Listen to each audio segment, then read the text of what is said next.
Magandang araw mga kaibigan. Bigyan natin ng reaction, opinion itong post ni Attorney Rowena Guanzon.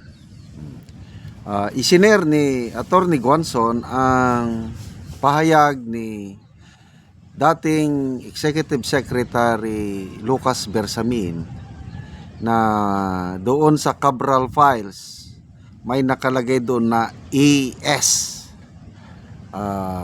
na nakatanggap ng 8.3 billion worth of DPWH projects under the GAA 2025. Todo deny si ex-ES Bersamin. Sabi niya, I am aghast and outraged at the insinuation that the tag ES found in the so-called Cabral files pertain to me as the then Executive Secretary, to whom was allocated 8.3 billion worth of DPWH projects under the GAA 2025.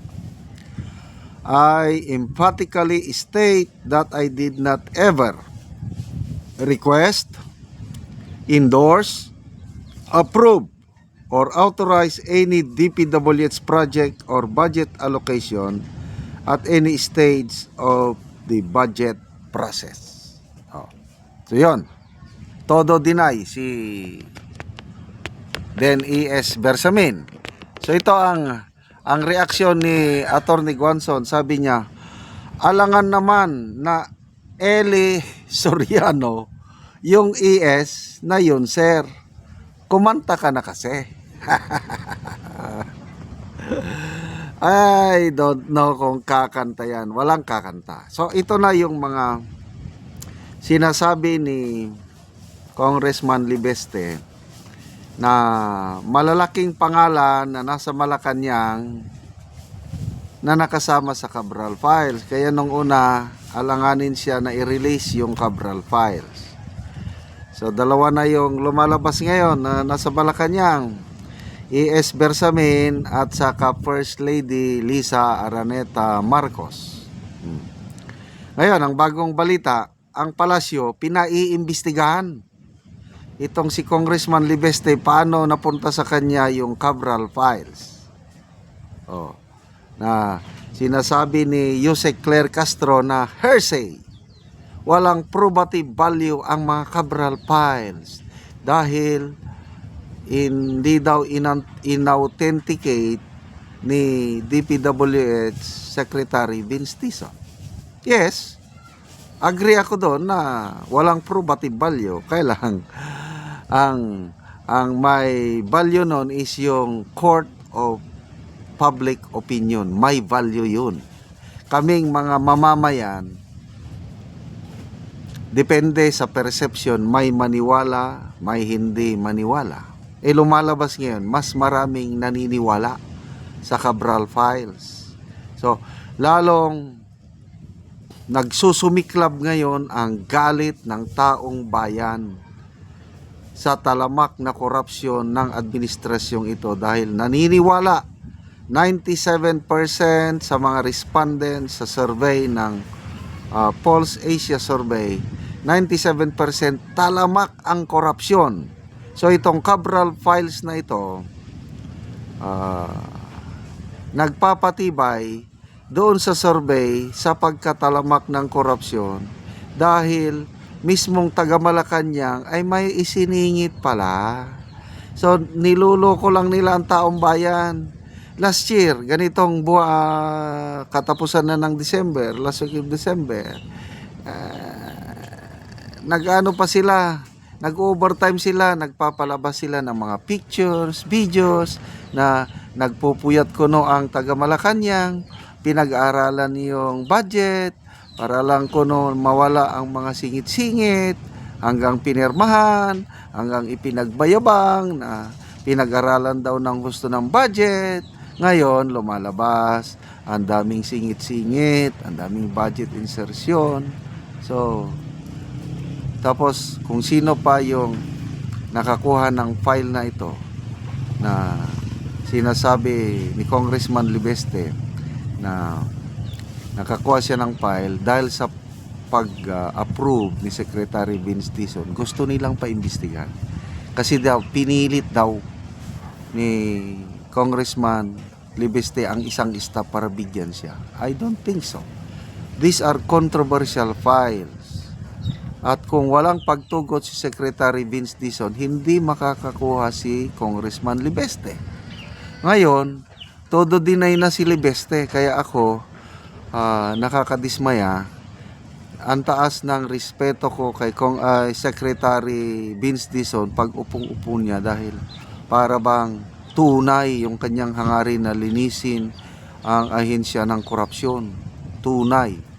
Ngayon, parang napasukan na siya ng politika. Parang ang gusto niya na lang mangyari ngayon, sa opinion ko, kay kung ang unang gusto ng Marcos family, yun ang susundin niya. Kahit sa ikasasama ng taong bayan, okay lang. Basta mapaligaya lang niya ang nag-appoint sa kanya. Ganyan na ang tingin ko kay kung Secretary Vince Dizon ngayon. Nawala na yung paghanga ko sa kanya. Salamat naman dito kay Senator Ping Lacson dahil nilabanan niya ang palasyo, si Claire Castro na nagsabi na heresy daw yung Cabral Files. Sabi ni Senator Lacson na parang may tinatabunan kayo, cover up ng palasyo kung sabihin yung heresy. Bakit hindi imbestigahan? Ayan, correct. Kung totohanan itong administrasyong ito na labanan ang korupsyon, dapat imbestigahan nila yung Cabral Files. Paano nila imbestigahan kung mismo pangalan nila nandun? Wala talaga. So, with this, lalong lulubog ang administrasyong ito in terms of public satisfaction ratings. Sa ngayon, tong latest survey ng SWS, negative 3% na ang satisfaction rating ng Pangulong Marcos Jr. With these developments now, lalong itong Cabral Files, isa itong dagok, malaking dagok sa administrasyong ito.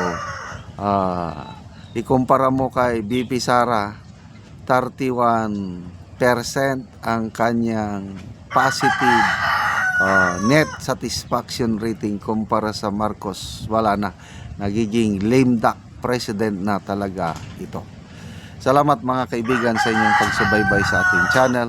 Nakakatulong kayo ng malaki sa tribong Talandig ng Bukidnon dahil ang income natin sa channel na ito pantulong po sa tribo. Mamimigay tayo ng libreng yero at pako para makapagpatayo sila ng mas maayos na tirahan. Panoorin nyo ang video na ito. So si ate, gibutang na lang na diha. So mo na mong gihatag nga yero. So dili niya mapasan tungod kay bugat. So ate, unsay mong masulti nga natagaan kag yero? Salamat kaayo sa naghatag. Dayon, Merry Christmas. Then, more blessings pa. Ate. So mo ni ang kahimtang ni ate diri sa iyang abuhan. So kung ulan, tuluan lagi kaayo. So mo ni ang kusina ni ate. So si ate basta siya ka balo. Single mom, wala So kuan lagi kaayo. araw-araw rata. Daot lagi kaayo ang kuan ni ate. So kuan na kayo ang kuan sulod ni ate oh. Sulod kayo si ate.